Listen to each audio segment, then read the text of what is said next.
What is up, Starlings? Welcome to another Stargirl breakdown, review, and recap. Now, this is for episode 5, in where, as I've kind of teased from my no-spoiler review after I saw the first 6 episodes quite a while back now, you can really start to see that even though some people were saying Season 2 compared to Season 1 is a bit more of a slow burner, it is worth the wait with the ramp-up of Eclipso, because if you couldn't tell already, he is kind of getting a bit more powerful this episode. But I really like some of the other teasers we're getting, such as towards the end of the episode with the ISA or the Injustice Unlimited team up. Then also we have Jordan Markent's son Cameron stepping into those powers, which has really been a long time coming, and that and so much more. So let's get on with this breakdown, guys. Let me know your thoughts down in the comments below, any theories on top of mine that I talk about in this video, and all sorts of other things. I read every single comment, but let's get right into this and talk about this season being a little bit creepy. Who wants a freaking lizard man standing over your bed when you're a kid? I mean, my god. And one thing you guys know about me, I've always found Cindy's character to be quite an interesting one, because she puts on such a front,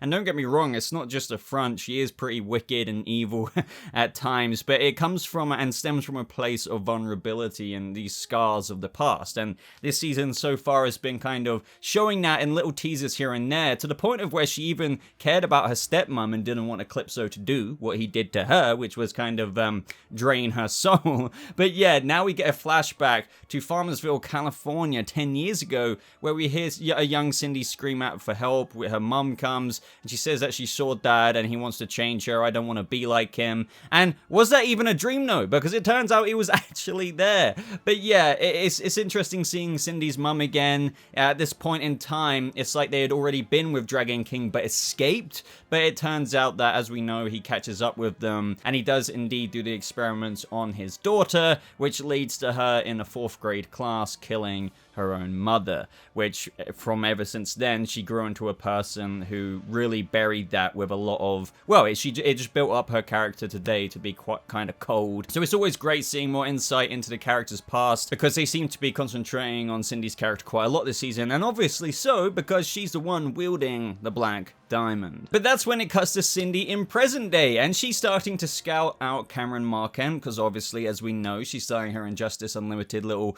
new Injustice society, basically. So far, she's been successful with Isaac Bowen, the Fiddler's son, and obviously Sportsmaster and Tigress's daughter, Artemis Croc. So there is Mike left to go, which is a tease at the end of the episode, but also obviously Icicle's son. But she was kind of shown her place, because there's a couple of people still looking out for Icicle's son, and that is his grandparents. And when I was first watching this, I was like, man, I didn't really expect her to flex her icicle powers as well, and that kind of really put Cindy in her place. And by the way, I don't know this, even though I've seen up to episode 6, it just makes me feel like I've got a speculative kind of feeling in me that maybe Cameron Markent's grandparents may bite the dust at some point. I'm not saying they will, but I just feel like maybe if they were out the picture, he really could be taken advantage of by several different people. But not only that, we've got so many other things to discuss when it comes to Cameron Markent, because he seems like a really nice guy who wouldn't, you know, walk in the footsteps of his father. But then again, you know, he's kind of falling in love with Courtney Whitmore,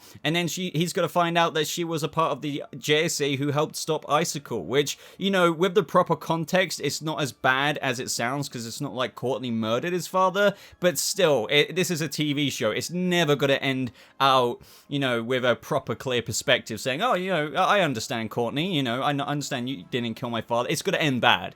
It's obviously going to end bad, and I hope it's also just, this is a bit of speculation tangent, but I hope it's not too cliche with whatever happens with Cameron Markent. I hope he's not like, oh, I have now found my abilities and I'm going to be evil. I hope it's a really interesting, complex road for him, and I do have faith in Stargirl not doing that typical villainous trope, but I do feel like it won't necessarily be all sunshine and rainbows for Cameron Markent at the same time. If you guys remember, at the end of last episode, we had Stargirl wanting to go and find the Shade, so she flew out there in Blue Valley, but turned out she couldn't find the Shade, and when she got back, Pat was already there waiting. And they discuss a few things, but the main takeaway from this for me is that a supervillain was more honest with me than my own stepfather. It gets into the whole, you know, Shade is bad, but Eclipso is evil. There is a difference. So, you know, Courtney really is kind of taking the Shade's information there, which is true, because there is bad, but then there's Eclipso level bad, which is translated to evil, literal, pure evil,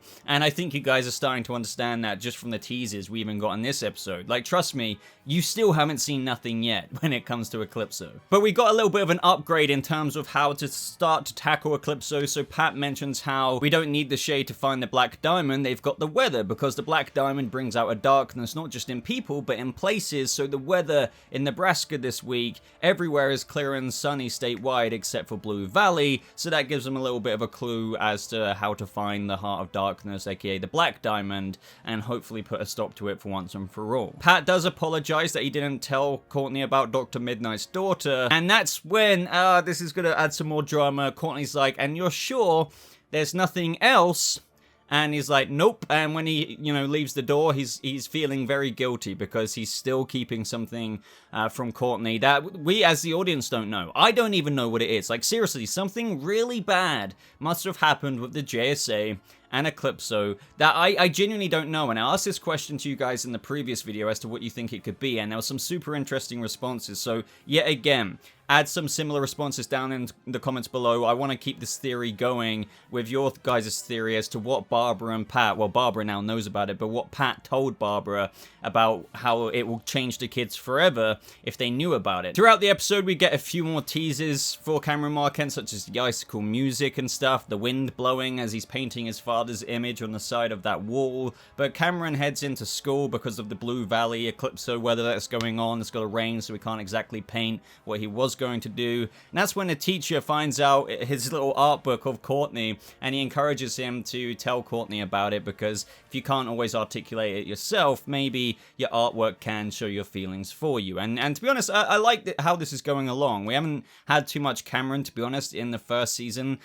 So in the second season that we're getting a little bit more of him, and it really does feel like this season is more for Cameron Marquand than it ever has been before in the first season. And you guys already know that because he already freaking froze his paintbrush towards the end of the episode. So yeah, I feel like we are going to get Icicle Jr. this season. That feels like an inevitability. But of course, this is when Cindy takes another stab at recruiting Cameron, but it feels like she's kind of given up on him for the time being, which is the show's way of telling me for now that, like, they could have had him in the ISA, but they kind of want his origin and, his discovery of being Icicle himself, Icicle Jr., to be quite separate. I feel like they deliberately separated his story from the Injustice Unlimited team up because he needs to go for his own little kind of dose of, origin, instead of his origin just being involved in joining the team up like Isaac Bowen has and Artemis Croc has. And I think that's the good decision, because I feel like his own character exploration into his powers would have been spoiled a little bit if that was just roped in with Cindy's ISA plan. So in this moment,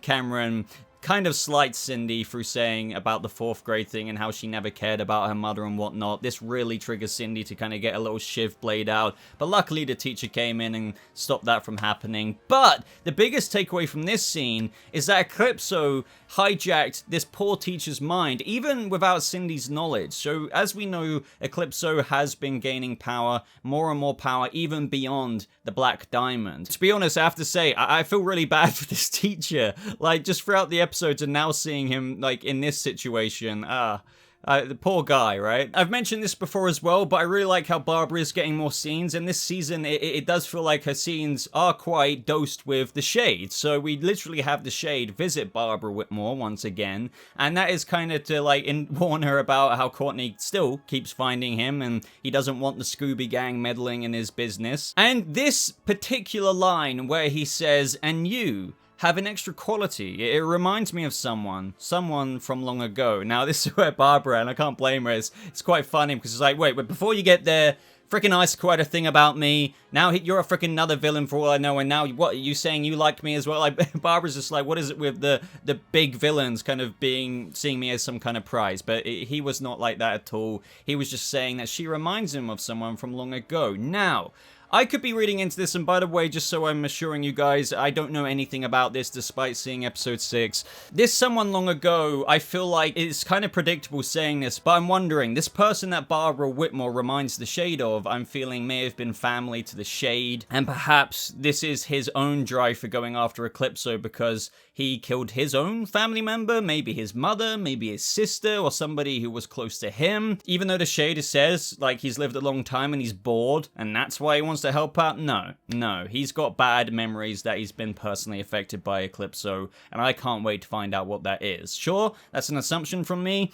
but, you know, I feel like that is kind of predictable. Another important factor is now that Barbara's got the Shade on speed dial, so if anything dire does happen, Barbara can now always call him. And at the end of the day, even though he was a part of the ISA and Pat and everyone views him as a bad guy, we do know a bit more about him now that I'm sure no matter what, if something bad did happen, you could still kind of rely on the Shade to offer some kind of help, because everyone is kind of on the same team when it comes to Eclipso, because as the Shade said himself, there's bad, but then there's evil. So what are you gonna do, like JSA? You really gonna ignore the Shade's help when there's like a much grander evil out there? Now we got that like random scene of Rick driving and remembering his parents' death. Fair enough, I kind of understand what they were doing there, but I have to admit, Rick was being a bit of a dick to Cameron. I kind of felt bad for Cameron in this moment, because he literally just drove up to Cameron, not pulled over, but he put the brakes on. Cameron was painting, and he just starts revving his car. And he's just like, do you need something? And he was like, from you, no. And then he just revs again and then drives off like a dick. Now, I do get it from one perspective. We have Rick probably just looking at Cameron and seeing his, you know, Jordan, and maybe thinking that it's like father, like son. I do feel like it was a bit of a dick move from Rick to do. Like, just because his father is Icicle doesn't mean that Cameron's a bad guy, you know?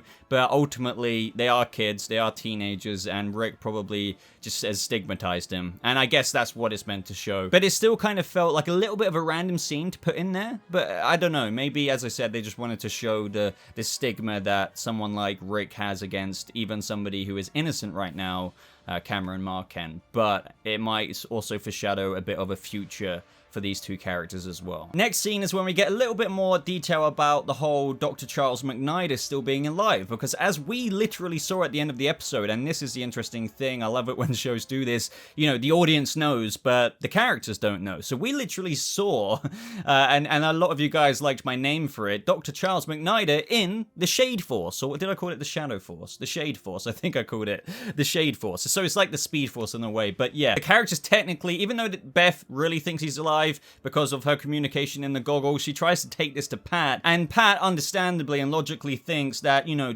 it could be Eclipso. He can make your fears come true, but also things that you want. You can liken that to the first episode where he got Charles McNider's daughter to take the present. That's something she desired, but once again, in this situation, it could be a similar thing. But Beth stresses that maybe he is still alive somewhere, and wherever he is, he may need our help. And I do like how Rick backed up Beth in that moment, and that made Beth smile. Now, this, I just want to address this because some people were saying this, especially from that little diner scene at the end of last episode. Some people were reading into when Beth and Rick were having their milkshakes and talking about his big dog, even though she doesn't know about it being Grundy, that there might be a bit of romance there. Personally, I think I would really be game for that. I don't think they've leaned too much into any romance. I think that is maybe more fans taking something out of it, or just seeing a compatibility there. But I do wonder, because they do seem to be pairing deliberately scenes of Rick and Beth. For example, a few episodes back where Beth found out about her parents' divorce, and there was that scene of Rick and Beth at the tables, and then she put the goggles on.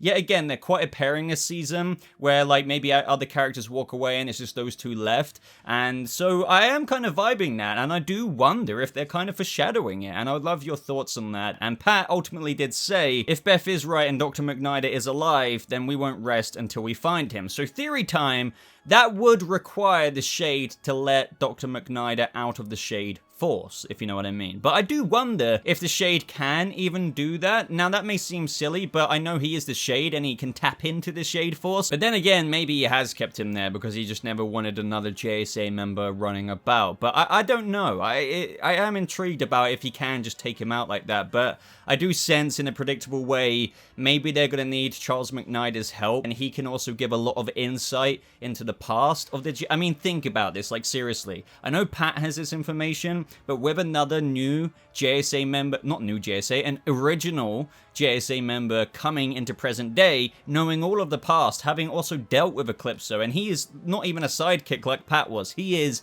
an actual member. He could have so much insight with the battle against Eclipso, so you have to think that the Shade is going to have to reach into the Shade Force and pluck him out at some point in the future. Once again, I don't know about this, but I would love your ideas there. Can he also do it so easily, or is it a bit more complicated than that? Or do you think he's deliberately kept him there? And as for people saying, like, he hasn't eaten for so many years, 10 or 11 years, I personally don't nitpick that, because I think of these little comic book logic things where if you're in the Shade Force and something like that is happening, it has some kind of residual effect where you're not required to have food, if you know what I mean. That's something I can easily power off. So let's go back to the teacher. So at this point, we have him starting to cough, and he dismisses the class early, and the poor guy, yeah, Eclipso's really getting to him, because he starts freaking puking out paint everywhere. Now, before we continue along the teacher route with what happens with Eclipso a bit later, and then that gets nuts, we do have some more story with Mike this episode, especially with how that also ties with the very ending tease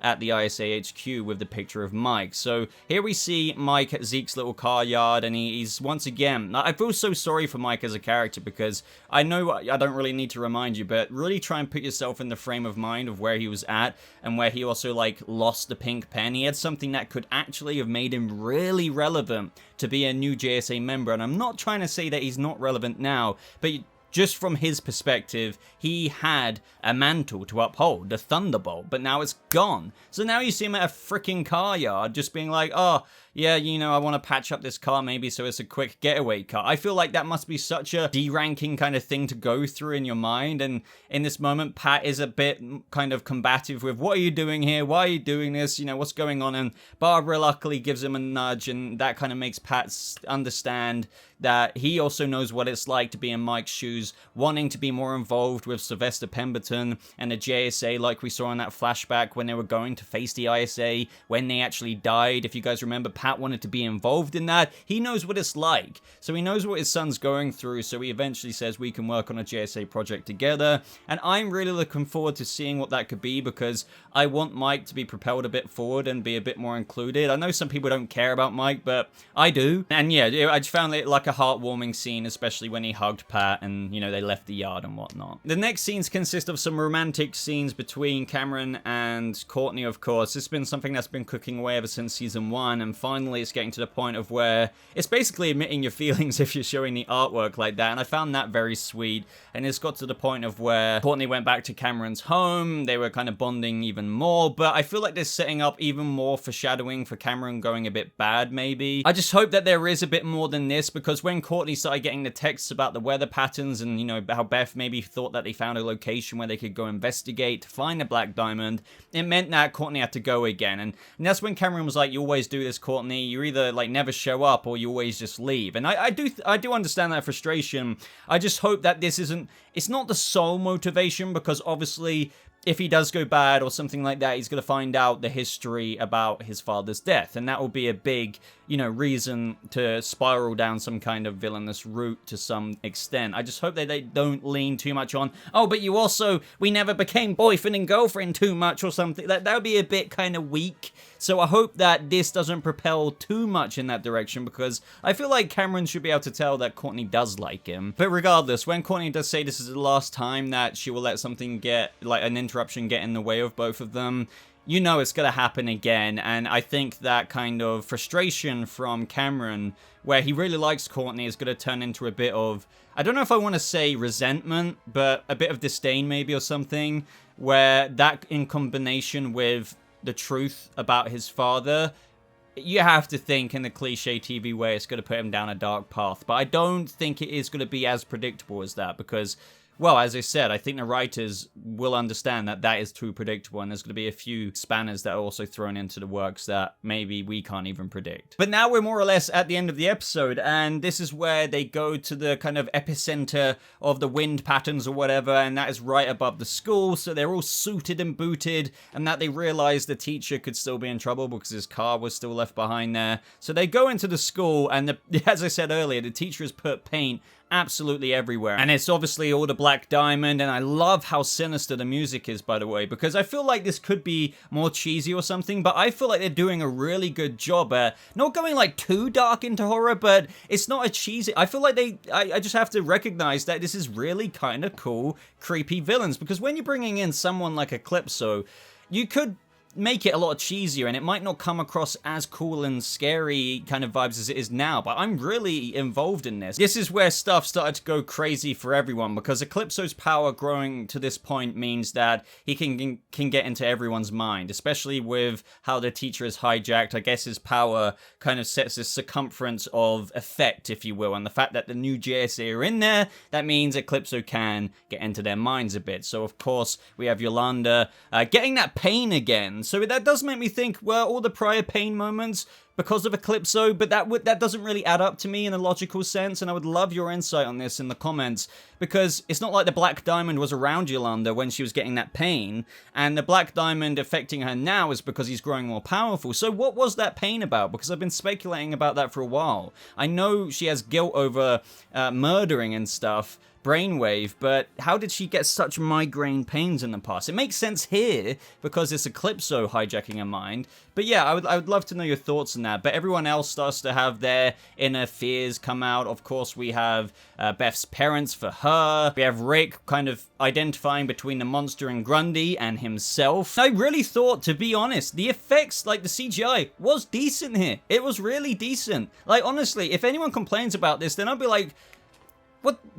Well, what do you expect? It's not that even what do you expect. I just think this is bloody good. Like when you had the head coming out the freaking painting, that was awesome. And then we had like the little paint. Oh, obviously it's meant to resemble paint for the teacher. So it was all hijacking his body and stuff. And he had the cosmic staff sending like the light through and whatnot. I just felt like this was like a really good beginning climactic moment for Eclipso, if you will. And by the way, this still isn't like it. It still gets like bigger. So I really hope that people are starting to feel like, not that this is a payoff, because this isn't, but maybe people's patience with this season and how it's a bit more of a slow burner, even though I feel like we've had awesome things with the Green Lantern and all of these other things, the Thunderbolt. If you've been wanting a bit more of that tangible, you know, action, this is the beginning of that. But there is most certainly, there is more to come. There is more to come. But what more can I say? Overall, I love this. I love how you had little Venom-like arms fly out from how Eclipso was hijacking the teacher. I do feel like this was a bit kind of predictable and like heroic, you know,